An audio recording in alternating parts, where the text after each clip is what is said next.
unsaw naman lang jud ning mga piniste. Gapakaulaw lang jud sa world ang mga yawa perme. Ang hugaw na tong reputasyon sa motpang gihugawan. Wala man guroy utok o kaulaw ning mga putang gahaman.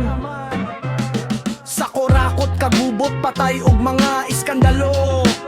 Kita na number 1 pero makaya pa nilang manghinambok sa uban. Pastilan unsan na lang jud kaha atong kakugmaon. Kung permeing anita kabulayagon. Baga na jud kaayo tag mga face. Atong dignidad grabe naka-disgrace. Pati atong mga kabatan-onan na hitoon na sa sayop na batasan.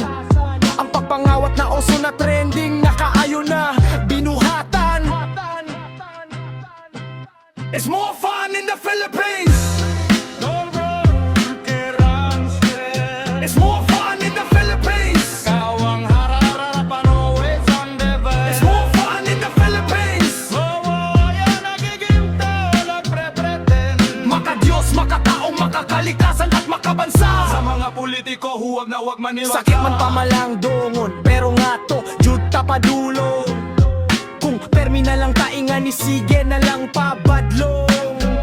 Kung atong mga lideres sa diskura ko tug nga pahong. Bagsak sa ekonomiya, bagsak na integridad, kagubot ug gyera. Usa ka na sod na ginakatuhan ug kahadlokan, kamaot ba? Maong kinahanglan na ang kausaban, isigaw ang pagbabago sa bansa. Dinhilang sa Pinas na naay serkos sa atong gobyerno. Name it all, klase-klaseng eskandelo. Mura na og film industry ang Kongres ug Senado. Naay drama, komedya, action, trailer, suspense, horror ug guban pa.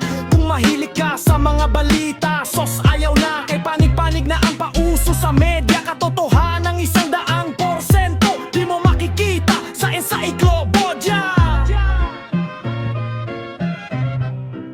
It's more fun in the Philippines. The draft and currency. It's more fun in the Philippines. Nakawang harap-harapan always on the trend. It's more fun in the Philippines. Mabuhayan ang nagiginto, nagpre-pretend. Maka-Diyos, makatao, makakalikasan at makabansa. Sa mga politiko, wag na wag maniniwala.